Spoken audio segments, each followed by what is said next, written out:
All right, we are live on the Las Vegas Triathlon Club Facebook page, and we're recording. I'm John Mercer, president of Las Vegas Tri Club, faculty at UNLV, and co-host, I guess, of the evidence-based triathlete podcast that Ted and I have started. We've got Ted Gerard on here, also faculty at UNLV, and also ambassador of Las Vegas Tri Club and co-host of the evidence-based triathlon. Good morning. Good morning, everybody. This is unusual for us. Normally we meet on Friday nights, but we got Uli here, and he's in Italy, and so we've been an exception to do a Monday podcast. So this is great. And I'm not great at 3 a.m. in the morning or 4 a.m. Not sure if I'm great now, but definitely not at 4 a.m. It's 8 p.m. there now? Yes. Oh, nice. Well, thank you for joining us. And what we wanted to talk with you about was Ted and I got talking about doping and anti-doping, and I reached out to a previous guest we had, Scott, I'm going to kill his last name again, DeFlippides, and he's on the PTO committee for anti-doping. And right away he said, reach out to Uli. Uli's got a great story, a great message about anti-doping, a very big advocate, especially in the amateur world for anti-doping. And so we really wanted to get you on and talk about what you've done, and I know, I'm originally from New York, and so I know the Grand Fondo New York and how you've led. You're the largest amateur competition that has done testing of athletes, which has really been sort of at the forefront of this anti-doping message. So thanks for joining us, and I really appreciate you taking the time, your evening and our morning to Thanks for having me. It's a pleasure. So maybe we start off with, can you tell us a little about the Grand Fondo New York? Just what is that? A lot of people may not know what that is. And then how did that lead into some of the anti-doping testing you wanted to do? Well, actually, we're here on a triathlon podcast. I used to be a triathlete. I actually was racing Ironman as well before I started the Grand Fondo in New York. And I think triathletes actually understand Grand Fondo better than many cyclists, because Grand Fondo is basically the cycling equivalent of doing an Ironman, not in terms of a distance, but in terms of like a long distance competition for everyone. So you got the pros at the front and the amateurs right after that, and at the back, the people who are trying to beat the cutoff time. So that's basically what a true Grand Fondo is like in New York. We started 10 years ago, and we have 5,000 starters doing the race in May. And our series is now called GFNY and is a global thing. Also, just like Ironman, as a triathlete, I always loved the traveling. And we're bringing this to cycling now that we're in 25 countries. Not as many events happening this year, but it's looking great for next year. Let's hope the pandemic is going to be gone soon and we can all race again. Yeah. Now, you started the Grand Fondo in New York back in 2010. Right. And now you've grown it to because I checked out your map and I saw all the different options for doing the GFNY now. So you have GFNY Worlds, right? And what all over the place. Well, it's these races. Basically, we have our World Championship in New York, and we have races in other countries that are, for example, called GFNY Cozumel, which was yesterday.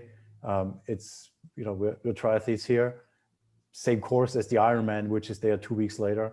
We're sharing with Ironman. The island there is like a sport-centered island, and we have races all around the world: Asia, Europe, Latin America. We're very strong, and we're growing. We're bringing marathon also to GFNY, running, and who knows, one day probably also triathlons. It's been the passion of my wife and I who founded GFNY, and we want to grow the series to anything endurance because we love it. That's great. Awesome. Yeah. So go ahead, Ted. No, I was just gonna say, awesome. My quick question was, so do you use those other events to qualify, kind of like the Ironman we're not at the World Championship? We say, if you want to do New York, you have to qualify, but we're using the other events now to seed the riders. So if you finish in the top 10% in your age group, you get to start at the front, which you can imagine as in a mass participation cycling race. If you want to have a chance to win, you got to be at the front. So we for 5,000 people. Yeah. We do chip timing, meaning if for age group, you can still get your chip time for the results, but for the overall results, it's the gun time. And you got to be at the front with the first 200-300 people to have a chance to win the race. Yeah. Okay. Great. Awesome. Wow. I've not done that type of race. So that would be 5,000 people on the start line. That's pretty impressive. Yeah, it's fun. You should check it out. Yeah. In New York, we are closing down the George Washington Bridge, Yeah. which is world's busiest bridge, and line everybody up there. It's a sight. Yeah. No, that's a beautiful area that course goes through. So you started this, the first one was 2011, and then you started your anti-doping or your doping test really in 2012. What led to even saying you're going to test the athletes? I mean, why even go down that path? I've always been a very strong advocate for anti-doping. I think really since like 2000, 1999, as an athlete myself, I started really lobbying for testing, for more transparency in testing among the pros and so forth. So the moment we had our race ourselves and we had the financial ability to actually put on proper testing, it was for me absolutely no question that I wanted, because we all train hard. We spend a lot of time, even if as amateurs, focus on this, train for it. And as an organizer, I want to offer a race as fair as possible for the athletes, because that's what I would expect from an organizer. So the moment we were able to do this, we said, yes, we have to do it, because it's quite expensive. Our testing in New York alone is quite comprehensive, costs $15,000 per year. The races, the series is owned by my wife and I, so it's coming out of the pocket for $15,000. I could take some nice vacation, but that's what we do. And we're not testing only at the race. As we all know, the most important testing is the out of competition testing. And we were the first in 2012 to test amateurs also out of competition, meaning where testers go to people's houses, ring at the door and say, you get tested here. No, those are obviously not middle of the pack riders, but pre-selected group of the guys have actually had a chance to win the race. We have their data. When they sign up, they agree that they can get tested all the time. And then we pick some and tested them. Well, that's awesome. We've all been through the frustrations of being on the start line or the finish line and looking around and thinking in the back of your mind, is this all on the up and up? Is this fair racing, especially as age groupers, right? Because we're not tested. You were mentioning all the medals behind my back. I've been tested 0 times, right? And I've competed at 7 world championships, multiple national championships. And, I'm almost frustrated I've never been tested, right? I am frustrated by it because, I believe in clean sport. And so I applaud you for your efforts, and I know it's expensive, but ultimately, if more people do it, it's like everything, right? We'll bring the cost down, and it'll be a fair playing field for everybody. And that's the ultimate. To me, that's the ultimate goal in this world, is to make it fair for everybody. Yeah, and I think sports, it's other than our real life, which is just gray in everything, is one of our last chances, I think, to really have it black and white, where we have it all out there. We're all standing at the same start line, no matter where we come from, who we are, what background we have. And we do this activity against, friendly competition. And, you put doping into place and everything is just falling apart, the whole idea. It's also gray, just like every day, no black and white at work, no black and white at home. It's just how life is. And I think sports has always been this secluded retreat for us to get away from this gray, to actually have black and white at the end of the day. You look at the results, where you are. No one is asking you, what led you to get there, how much you were able to train, what other obligations you have in life. Something I always liked about Ironman. People say, oh, I had to build a house, I have 3 little children. Well, that's your problem, right? That's your decision to do that. We're at the start line, and it doesn't matter where you come from. That's where the race is happening. And I think that's the most exciting part about the races. Absolutely. Right? You don't have to think about all those other things. It's literally just you and the race course. And, I think oftentimes that as age group athletes, some of us get caught up into the other people, right? When really it's just about you. It's about you and what you've done to prepare and what that day is for you. I mean, you could use what you just said and say, well, then doping doesn't matter, because if it's just about you, what about the other people around you? If they dope, that isn't your problem. But I think for many of the age groupers, probably most of them, placing or a certain time compared to others is important. And it's not just the ones going for the podium. It might be top 100. It might be that Kona qualification. It might be better than your neighbor. Something that's just part of that's competition. That's why we do this. Otherwise, like now in the pandemic, If you're still allowed to go outside by yourself, you can just do a race distance by yourself or do it virtual, do it online. But that's not what we want. We want to compare with others. We want to, everybody's looking at the results after the race. That's what it's about. Well, let's take a step back and talk about what we think the extent of the problem is. How frequently people are doping, and how frequently they're getting caught. Now, you're in New York. You've had a number of people test positive from the race, but then also out of competition. Yes. And can you talk a little bit about the scope of the positives that you've seen? I think using just our races and the positives we had is kind of hard to go from there, extend from there, and think to say how many other people stop. I think we don't know. I think it's a lot. Whether it's half, whether it's 10%, whether it's 80%, even 10% is a lot. Is it more at the front of the back of the field for the age groupers than in the middle? You know, does it matter if at the back of the field people are doping and they're running the marathon in 5 hours? I think it's definitely a lot. People are competitive. Many people only care about the result and not the process. Don't care about the health implications it might have if they dope.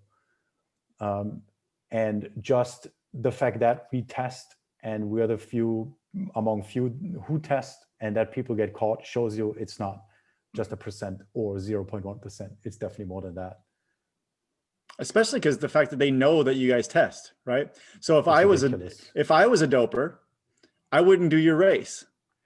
Like we see that, yes, and that's a good point, and we see that, and I have to say it is one of my goals to actually say I can't change the world, exactly, but I can at least make sure that the people who are doping are staying away from the race. We have obviously in the scene, if you want, there are certain riders that they're good, and you know they travel to certain races, but they never do GF&Y. There might be good local racers who just never do GF&Y. For me, it's pretty clear what that means. You know, I don't have to spell it out. I don't have to talk about it, but that is an indication for me why they don't do it. And it would add up to what I think of them, how I see them, how they compete, what they look like. You have to say it. Doping is also very often in our sport, maybe not as much as in sprinting or in any power sports, but you can still tell, you know, the thin skin, the paper thin skin, the defined muscles, especially in guys our age, right? If they just not look like our age, but look like a 25-year-old, those are all these indications that you see. So, yeah. So I guess that leads, you know, because yes, we're all, I don't know how old you are, but I'm in the, 55, 59 age group. And, and Ted's not quite there yet. He's not quite there yet. He's in. I'm 48. Yeah, 45, 49. Well, I'm 46, but I mean, at that point, once you're beyond 30, I guess we're all that's right. Older athletes, even if you don't want to believe it, but your students will look at us all like these old guys. Exactly. Well, I guess there's all the same. That, when the doping happens when you're a younger athlete, clearly because you're taking something because you want to enhance your performance. But at the older athlete and the age group level, that can be a little bit of a different situation. And I know you've talked about this and written about it. The older athlete going to a doctor and saying, well, I've got low T, and the doctor prescribes, medicinally something to improve testosterone. That's doping. And so how many do you think, I know we don't have the answer to this, but just interested in your thoughts on people who may be doping, but not realizing that they're doping. I wouldn't say that. I think people are too educated. A person who is at that level where he goes to a doctor to get testosterone, we all use internet these days. I think you just have to assume that people know what they're doing. They may think it doesn't matter because I'm not that good, or something that I'm sure many have excuses. Some don't care. Some excuse it as like, it doesn't matter, or all the others are doing it as well. It's not doping until you race. Like you could do all that and that's all fine. You can go on group rides, you can do whatever you want. The moment you do a race, it starts being doping. And I think, yes, that's a big problem. the T replacement. I think we're not talking enough about the side effects, the negative health effects it has. Also, I think that's something I think that should be talked a lot more about it. Yeah. Do you think it makes a difference as far as supraphysiologic doses versus physiologic doses, though, as far as the Yes. dangers? And I think Yeah, that's well, the part of the more- education, right? Yeah, more is more dangerous, I assume. I mean, Yeah. I'm not a doctor, and you guys know more, but Well, because when you look at it, long-term side effects of testosterone, if somebody was truly hypogonadal and was getting physiologic doses, like I think there's a gray area if that's truly doping or not. Whereas if somebody is having supraphysiologic dope levels and they're not hypogonadal, that I think is a different ball game, right? As far as like, and I'm not even talking legal or not legal in racing. I'm talking like long-term side effects. right. So I think we do need to be somewhat careful when we're talking, in this forum, about, generally accepted medical principles versus, the people that are truly cheating and doing things that are quite dangerous for themselves. The only thing that I would keep in mind in that case is if you're an older athlete and you have to, for medical reason, take that, maybe consider stopping to compete. I don't think at a certain age, because the challenge that we face as older athletes is to continue despite the decline we have. That is the unique challenge. And sure, some people might be genetically disadvantaged and really need the T to be at a normal level, whatever that means, right? There's a lot of discussion around what is actually a normal level. But maybe at that point where you have to take the medication to feel better, you have to make that decision, say, now I don't compete anymore. Oh, I completely agree. I completely agree with you with that. And I didn't mean what I was saying. I was saying about the side effects. Right. I agree with you. If you should not be competing with testosterone, even if you're hypogonadal, right? You should go off of it, have a washout period, and then compete, because you're right. We're all, I mean, as we age, we know this, we're losing, testosterone by the year. And the fact that we can still figure out a way to go and cycle and run and swim and do these things in a safe way, I think that is the battle, right? We're all battling aging, and that's one of the things that happens when we age. For sure, I agree. Yeah, and so I think maybe let's just we do not, anyone who takes testosterone for any reason is already doping. And they would be banned based upon taking testosterone no matter what. Well, is I that think correct? the TUE, the theoretical use exemption, is something you can try to get from your federation. I know that it's quite hard to get it for testosterone. Yeah. And if you are a person who would get it, you're at like a low level that you probably couldn't get out of bed in the morning without taking it. Yeah. Still, not a doctor. I don't know what kind of dose you would need to feel normal and then be able to compete or even just exercise. But I think at that point you have bigger problems than racing. Yeah. And then this doesn't even cross your mind. So I think anyone who takes it and then actually competes as a racer, it's pretty clear. I mean, it's just also. Oh, sorry, go ahead. No. Oh, I was going to say, so you brought up the TUE, the therapeutic use exemption. What is the process? Do age group athletes actually apply for those, or how does that work? Or you hear about the elite athletes sometimes getting a TUE, but what about age group athletes? It's the same thing. If you have to take drugs that are banned as a substance and you can show that you have to take them for health reasons, then you have to apply for a TUE, so that if you get tested positive for that substance, that you have this exemption. That's great. And so that would just be contacting the USADA page and going, and they have an application form there. Anybody who's watching this, it's a quite lengthy process. It's a lengthy process. It's a very difficult and thankfully very difficult process. There's a lot of talk about taking them away, the TUEs. Mm-hmm. But just filing and finding where that is, easy for everybody who's able to watch this, has the means and ability to find how to send in a TUE. So the excuses you hear are harrowing. Yeah. from people that are online, have a Facebook account, Yeah. but are not able to file on a TUE. So that, and I've gone to USADA's page, you look at their and WADA's list, it can get a little overwhelming in terms of trying to sift through that list. How does an athlete try to figure out, and I'll share my story. I have rheumatoid arthritis and I still compete and I take a medicine for it. And once I got prescribed the medicine, I actually started reaching out and making sure, one, that it's legal to take it. Because my doctor didn't know. And so I ended up contacting USADA and saying, here's the med I'm on. Is this legal? Is this banned? Is it not? And they advised me that it's not on the list. So then I felt better going forward at that point. But also quite easy. There's a website that has the banned substances, depending on which country you are online. You just type it in and it spits it out, whether you can take it in competition, out of competition, depending on the country where you are. In some countries, like for example, in Italy, where I am, when you get medication, it's on doping list. It actually has a sign that says no doping on it, which is great. Okay. Oh, that's good. All right, I'll get that link and add that to our show notes.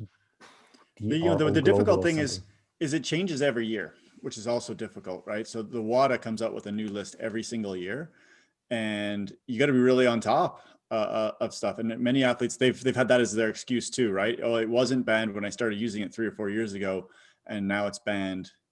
And I think that's, it does make things a little bit more difficult, especially for the age group athlete.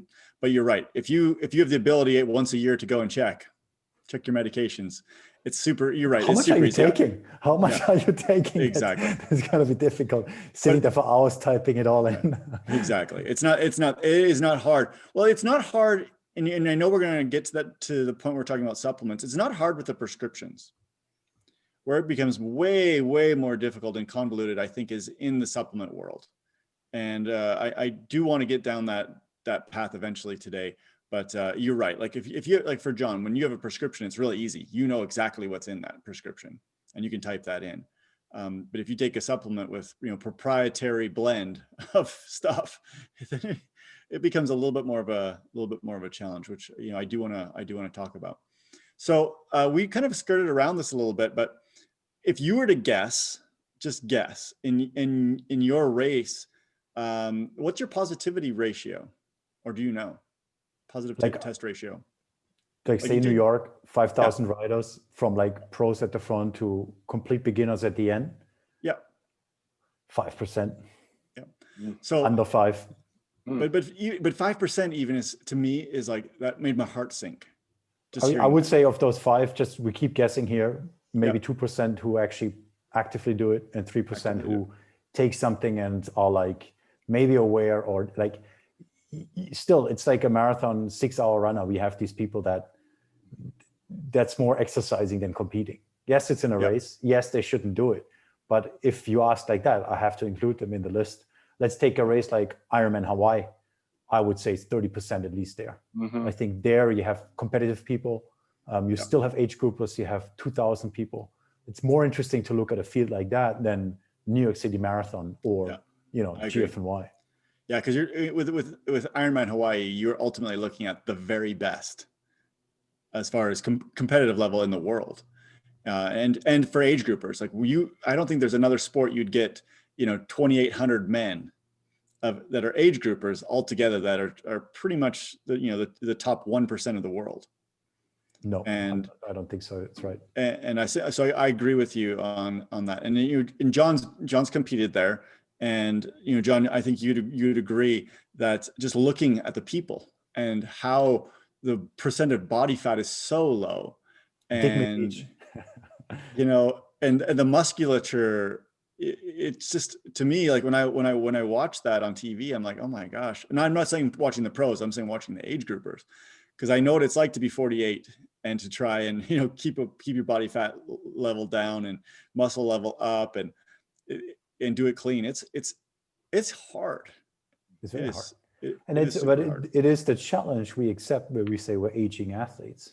And as athletes, like I started when I was a junior, like at 15, I started bike racing. So when you turn 30, 35, you go towards 40. It was hard for me to see myself decline like that. I'm 46 now, so the last 6 years have been difficult. I have to admit that. But I have to work on myself and see that as the challenge of becoming older. And there's many age groupers that don't accept that and try to combat that by taking drugs. And Kona has become an absolute freak show. I mean, I competed there 20 years ago. It was already bad. And then last time I was there was like 8 years ago when my wife was competing. I mean, it's just. It's hard, because the doping, it makes everyone suspicious, and that takes away some of the fun of the competition. And so that's why I again go back and I applaud you as an amateur event doing doping both in and out of competition. That's huge. So what do you, besides what you're doing, I mean, what should other organizations be doing, or what should we even be doing as a club? Well, it unfortunately does come down to money. It's quite expensive, but I think organizations could get together and organize the doping among each other, meaning test at each other's events. For example, what we try to do is go to other bike races that are in the area, say a month before our race, and we know that some of our riders are there, and we can, group test them. We just pick these five and test them there at no cost of the local organizer, but we do it. I got pushback. I said, well, that's not what we want to stand for. We do not want to have anti-doping at our race because it sends the wrong signal, that person said, that race organizer, that people would dope at our race, which they obviously do because it's a competitive bike race. So I wish there would be more working together from big events.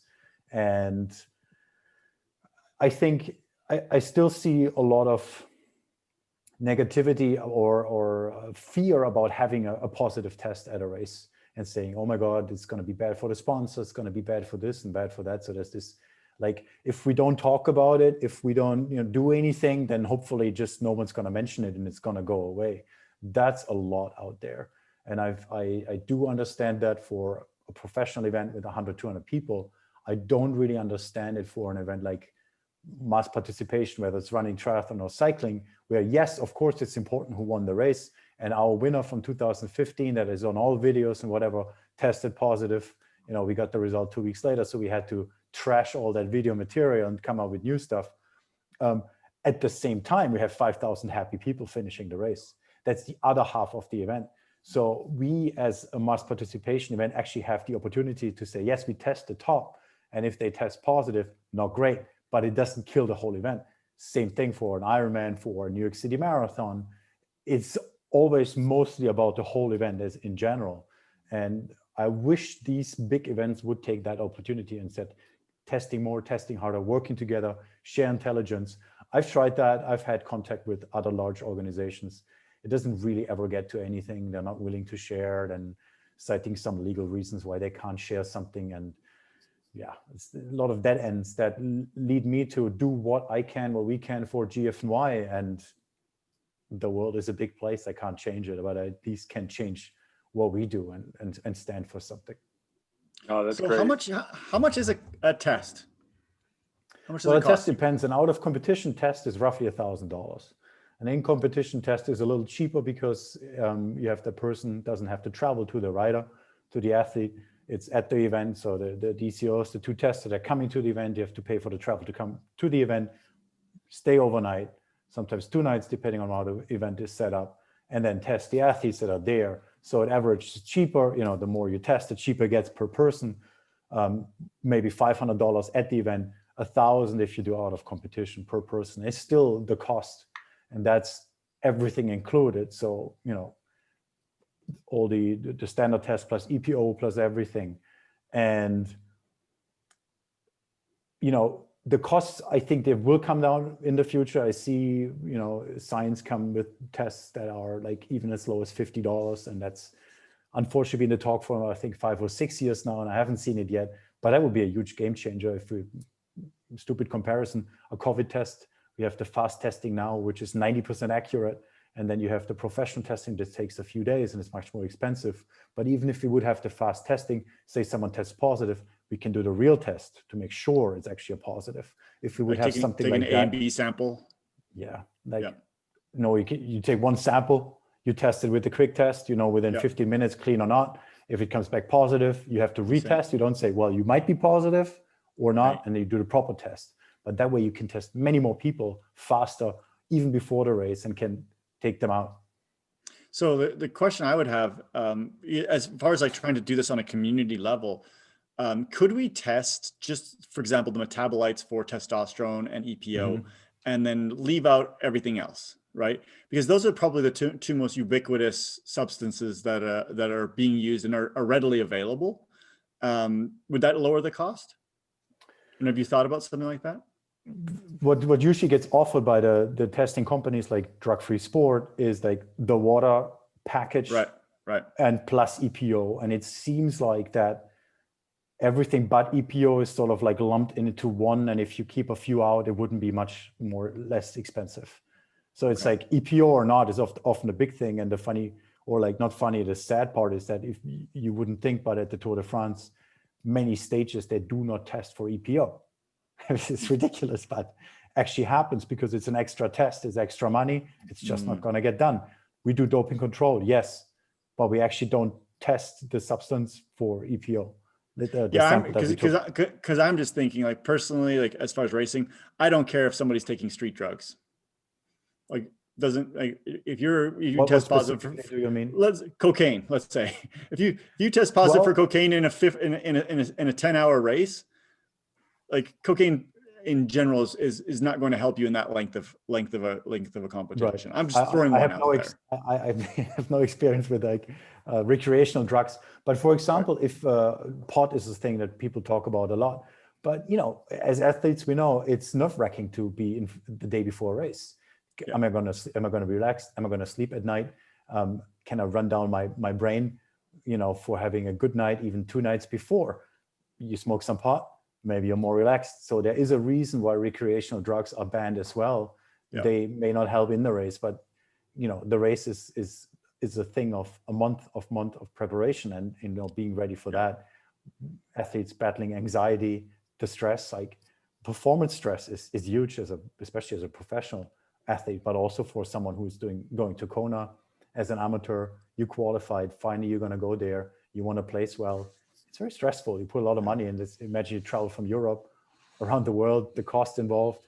You know, there's things that help that might be recreational drugs. So I think it's an interesting one. It's interesting, right? And if we think about the recreational drugs, in particular marijuana, it's becoming legal in so many places. In Nevada, it's legal, right? Where we live, it's a legal drug. Right. In Canada, across the country, it's legal. Right. And you know, I've actually, you know, as I prepared for one of my classes, looked into this, and the main reason it's been on the WADA list was because it was basically an illegal drug. And so what I've been reading is that it may come off the WADA banned list. Sure. Yeah. And so anyways, we can move on from there. I'd love for John to jump in here. I'm sure he's got some comments. Because the WADA list is the WADA list, and that's what we test for. And that's what is banned. And if it's on the banned list, you don't take it. You don't compete with it. And I think that whether or not the list will change, that's another discussion to go down. So, but it does raise an interesting question. I'm interested, Uli, which I really applaud you for doing, both out of competition and in competition. In competition, obviously, is at the race, but the out of competition testing that you do is really sort of groundbreaking. Especially with amateurs. So I guess I'm loading my question here. So which do you think is more important to do, the in competition or out of competition? Well, you have to do both. Theoretically, you don't catch anyone at the race, but you have to show presence. You have to show that you actually do it. I can talk all day long that I do out of competition testing, but unless one of the guys that actually tests is coming forward and say, yeah, they are testing, and you trust that person, no one is believing me. So I have it at the race. Everybody can see it. And that way you also avoid people taking, like, you know, the last minute stuff, amphetamines, stuff that you need for race day. The out of competition is the one where you theoretically put the fear in people that if they take something, it might be them. Next time, 7 o'clock in the morning, someone is ringing at the door. Who is it? Just a neighbor who needs some sugar for the coffee, right? Or is it USADA actually testing me? I think that's important, that, you know, keep people on their toes. Keep the dopers microdosing, for example, something that's become popular in pro cycling. You take a very small dose over at a certain hour at 10 p.m. or 11 p.m. and you have 5 hours or 6 hours until a tester can come. And at least that way, I can suppress the doping, keep it on a lower level. Let's say people are scared, they might get tested. Let's keep it to microdosing. I take a little bit, still doping, but not as effective as going all out on EPO. We remember the 90s when people got the hematocrit up to 60%. They stopped taking anything else because EPO is so effective. Just load it up. Nowadays, have to be very careful.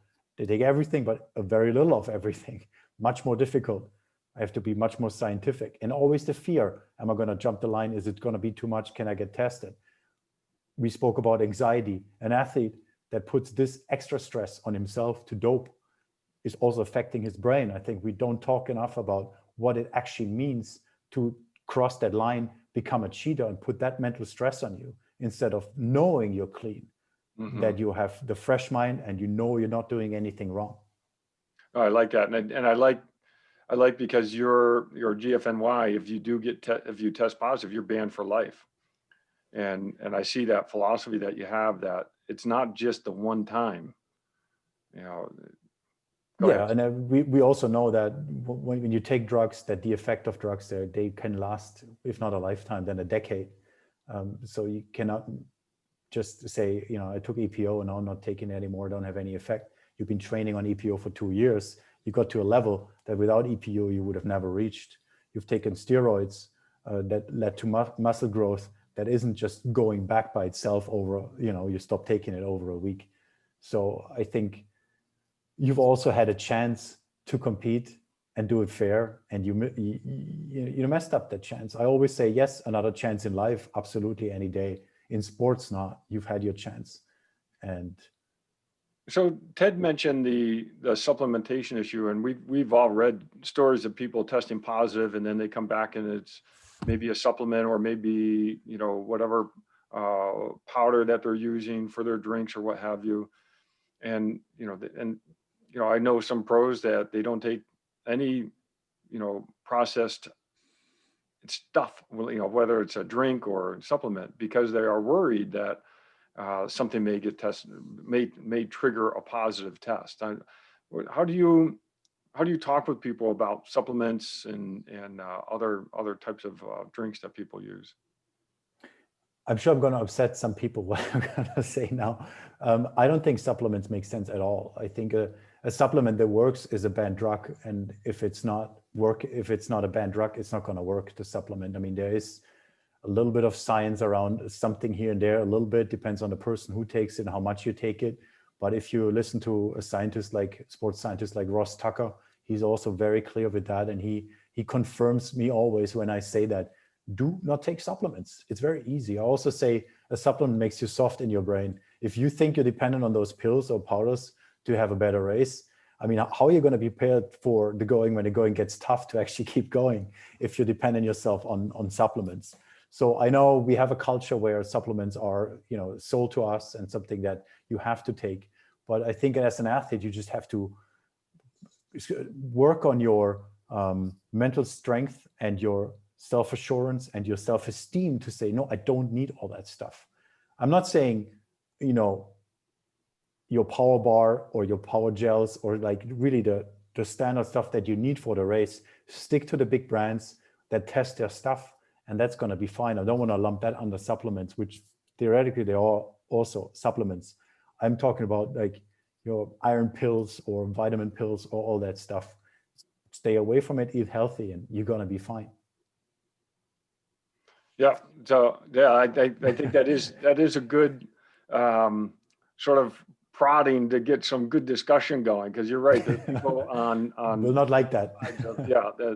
that look for supplements that are legal, obviously, but the trick is not knowing if there's something in a supplement that may trigger a positive test. And so, clearly avoiding everything, that's one way.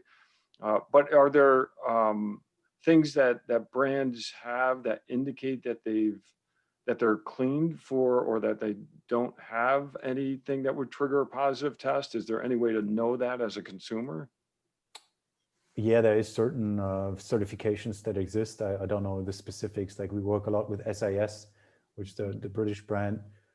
They have certifications. I've spoken to the CEO who, is a very quiet person, very introvert person. But if you start talking about tainted supplements and athletes testing positive, he gets very angry and gets into a rant. How much money he has to spend to certify his products. So now athlete can come up and say, well, it was SIS what I took and tested positive from that. He also, from his experience, just like mine and from talking with USADA, the tainted supplement is in 90% of the cases an excuse.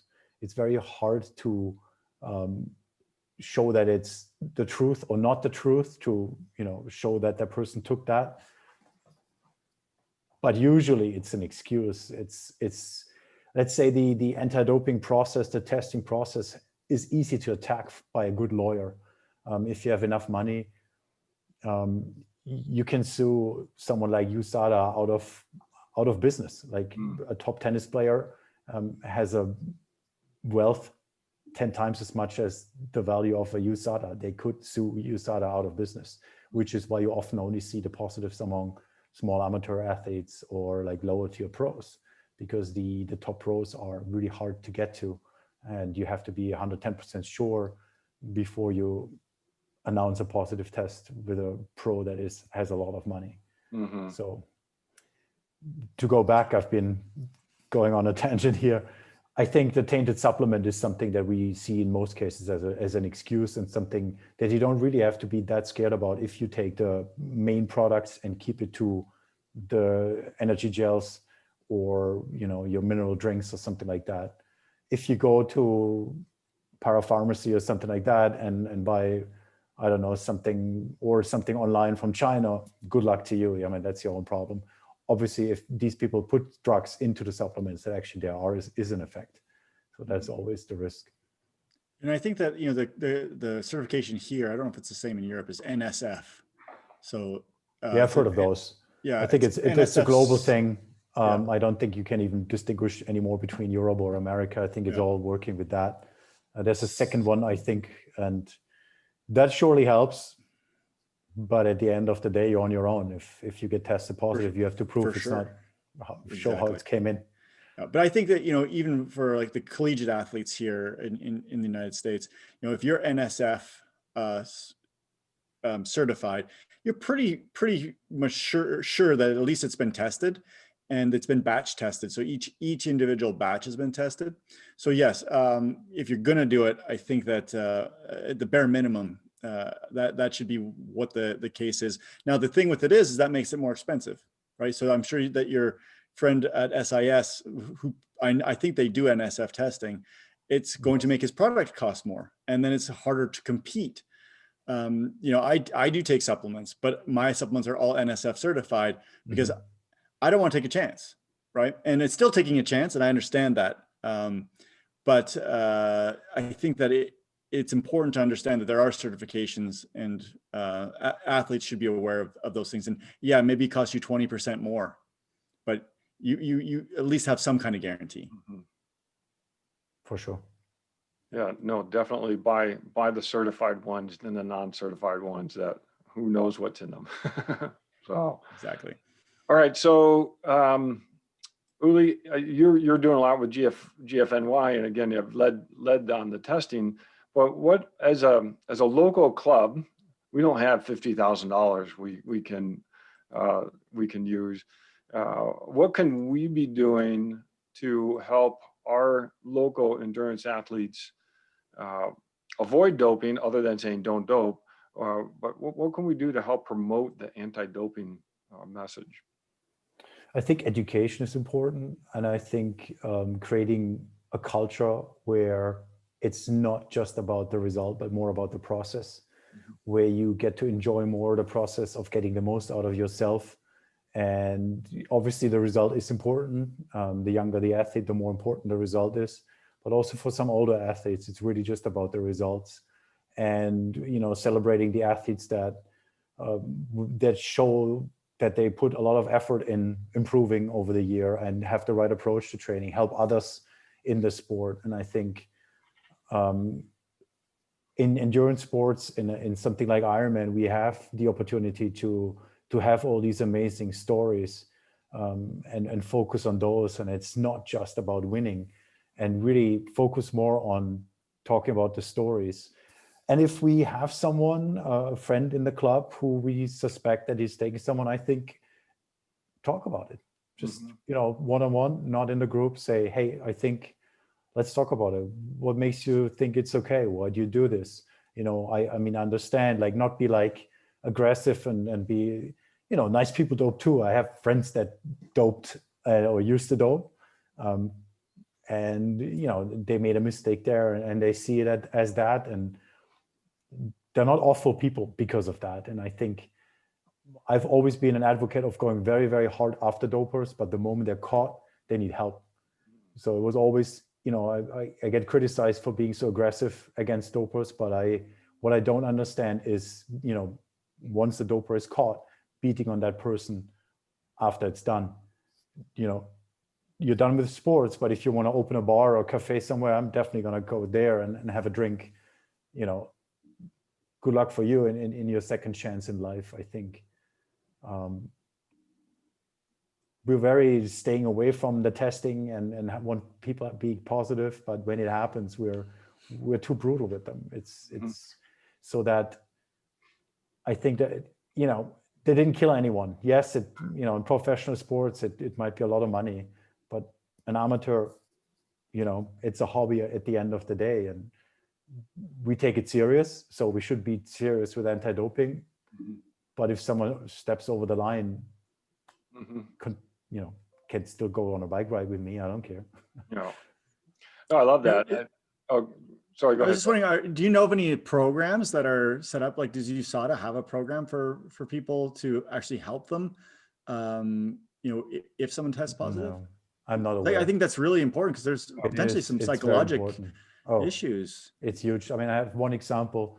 There was this Italian pro called Riccardo Rico in 2007-8. He was leading the tour, and he was on the Saunier Duval team. Maybe you remember it. And he was this crazy Italian guy, and he doesn't speak any English, so no one knew what he's really like. And he kept winning the mountain stages, and he and two teammates got caught for EPO during the tour, and he got kicked out, and he had his 2-year ban, and he came back and got caught again.